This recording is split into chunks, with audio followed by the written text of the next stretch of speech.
सो ये वाली video based है अपने रिटर्न रिप्रेजेंटेशन के ऊपर।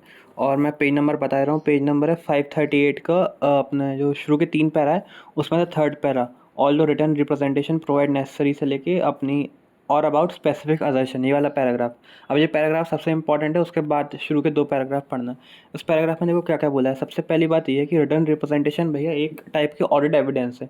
मतलब ये ऑडिट एविडेंस तो है, हम ये कह सकते हैं। पर ये इंपॉर्टेंट क्यों है? इंपॉर्टेंट ये इसलिए भी है क्योंकि भैया ये मैनेजमेंट को, मतलब हम अपन मैनेजमेंट से ये पॉइंट निकलवा सकते हैं कि हाँ, मैनेजमेंट अपनी जो रिस्पॉन्सिबिलिटी है वो मान रही थी। दूसरा, उन्होंने अगर कोई भी काम करा है तो हम लोग सबसे पढ़ने से पहले हम लोग ये सारी चीज़ें देख लेते हैं कि अजर्शन क्या होते हैं। अजर्शन हम लोग ऐसे कह सकते हैं, वो सारे क्लेम्स या वो सारे फैक्ट जो मैनेजमेंट बता रही है ऑडिटर को, भैया एंटिटी में ये सारी चीज़ें हैं। और वो सारे क्लेम्स, आप वो सारी चीज़ें मतलब इतनी नॉर्मल है कि आप फाइनेंशियल स्टेटमेंट भी देख सकते हो। फॉर एग्जांपल यहाँ इसने एग्जांपल क्या दिया है कि हमारे पास कौन कौन से एसेट्स हैं, कौन कौन सी ऑब्लिगेशन है हमारे पास।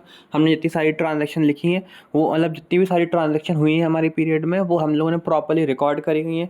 एक्यूरेसी मतलब सही अमाउंट के साथ करी गई है। वैल्यूएशन हमारा परफेक्ट है। मतलब ये सारी चीज़ें तो मैनेजमेंट बोलती ही है, क्योंकि अगर नहीं बोलेंगे तो वैसे ही फिर काम खराब हो जाएगा। पर ये ना असर्शन भी कह सकते हैं, ठीक है। अब दूसरा पॉइंट, अब इधर से जाओ। तो भैया ये मैनेजमेंट के असर्शन को मतलब हम लोग प्रूव कर सकते हैं, मैनेजमेंट से लिखवा सकते हैं कि मैनेजमेंट ये सारी चीज़ें मांग रही थी। और मैनेजमेंट से अपन ये भी मांग सकते हैं कि तुमने कोई लॉ वा तो नहीं तोड़ा, ठीक है। पर अब ये इनफ क्यों नहीं है? प्रॉब्लम पता है क्या है कि मैनेजमेंट क्या करती है।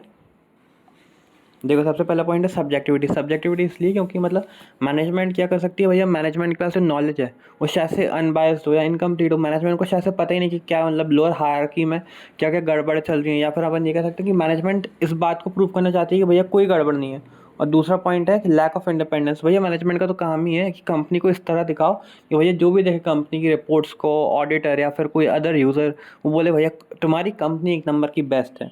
तो इसलिए इस जो केस है इसमें हम लोग को अलग बहुत सारे और ऑडिट एविडेंस की ज़रूरत पड़ती है। फॉर एग्जांपल, आप डॉक्यूमेंट्स चेक करो, आप प्रोसेस को देखो, आप कंफर्मेशन लो, एक्सटर्नल कंफर्मेशन लो जो कि ऑडिट प्रोसीजर है। और फिर आप रिकैलकुलेशन करो, वो अगेन ऑडिट प्रोसीजर है।